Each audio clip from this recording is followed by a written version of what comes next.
All right, guys, so let's talk about the tackle that you need for fishing a chatterbait. And this is something that I've honed over the years. I've tried a lot of different combinations of rods, reels, and lines.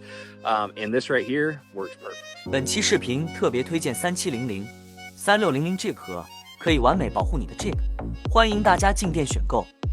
So I've settled on a 7.3 medium heavy graphite rod. A lot of guys like composite rods.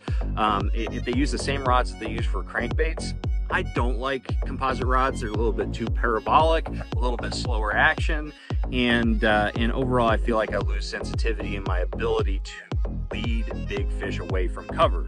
So that's why I like to use a 7.3 medium heavy graphite rod, because I can take control of a fight, lead those fish away from the cover because it has a good solid backbone, and it also allows me to have more sensitivity, know what that chatterbait's doing, and be able to rip that chatterbait free of any grass or anything that gets hung on it. But a medium heavy also has a little bit of a soft tip on it that allows you to make good, accurate, and long casts as well. So it's a perfect combination.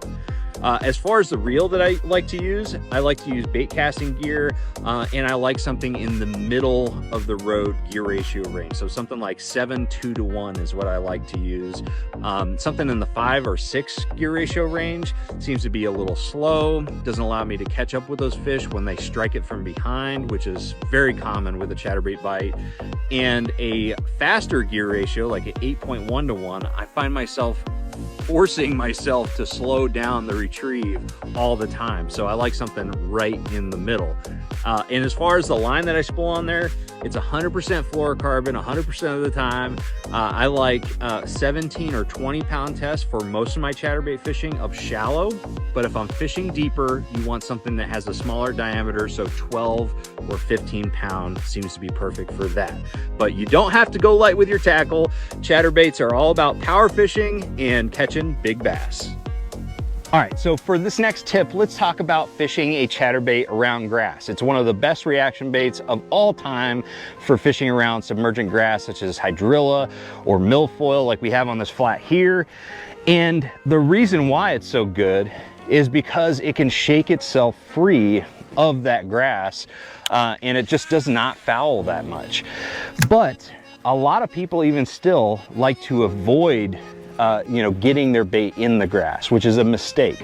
So what I like to do instead is I like to reel just fast enough to where I start feeling that grass. And then when I make contact with it, I rip the rod tip to, number one, free the chatterbait from that grass that's fouling the hook.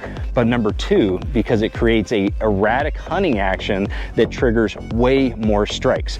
So when you're fishing around grass, always make sure that you're making contact with that grass and ripping it free, which triggers more strikes. All right, so we've already talked about fishing a chatterbait around grass and how it's really important to get that reaction strike. Oh, there's a bass right there. Get a reaction strike by getting that bait in that grass and ripping it free. Let's get this one in the boat. All right, so there we go. Nice bass fishing around the grass. But what if we're not fishing around grass? Put him back. What if we're not fishing around the grass and we can't make that ripping motion because we're not making contact with the grass? Well, it's still important to get an erratic movement and hunting action out of your chatterbait. So if you're fishing open water, one thing I like to do is I like to have some sort of variation of 2 different techniques. So I might cast it out and pop the rod tip occasionally like this during the retrieve. Or another way to create that erratic action, and it's better for colder water and like wintertime, early spring, that sort of thing, is I'll just pause the reel. Okay, so I'll just pause the reel handle.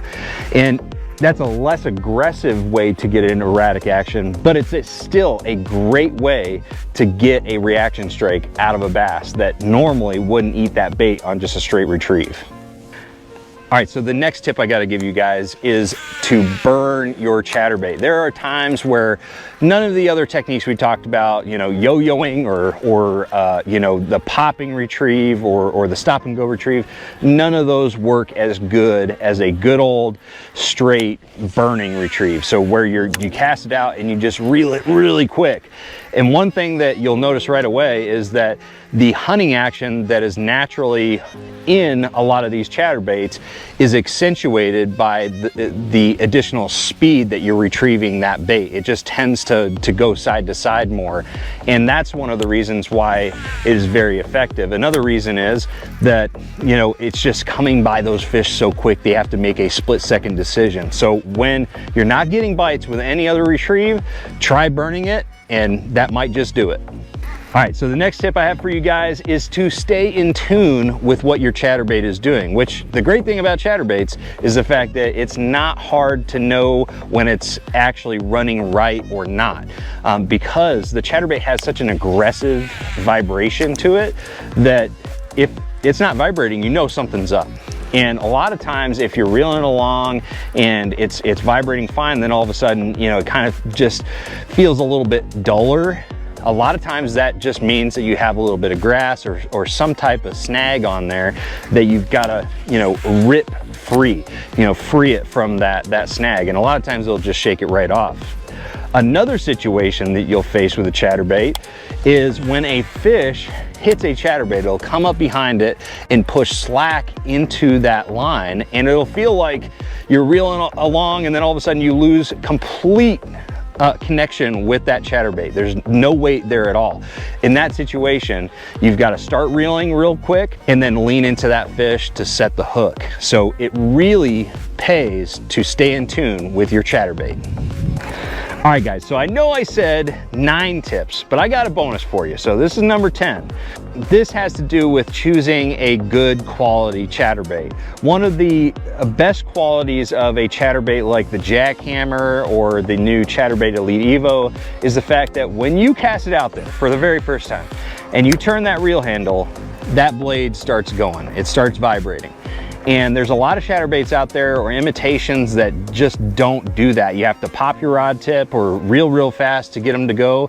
And it's really important because a lot of times you're casting around visible cover and things like that. And you never know if there's a fish very close by to where you're casting. Usually you're casting in a location for a reason. So you don't want there to be any time where that bait's not doing what it's supposed to be doing. And so that's why it's super important to have a chatterbait that when it hits the water and you start reeling, it's working. All right, everybody, that does it for my 9, scratch that, make it 10 chatterbait tips that are gonna make you a better chatterbait angler. You know, overall, this is a category of baits that I have the utmost confidence in. I've caught countless fish on chatterbaits. I love fishing them. And the last bit of information, or the little nugget of a tip that I'm going to give you, is to make chatterbait fishing your own. That's the beautiful thing about the chatterbait system, is it's so versatile. There's so many things you can do with it. No matter what style of fishing you like to do, chatterbaits can fit into that style. So make it your own, and that's going to help you catch more fish overall. So thank you guys for watching.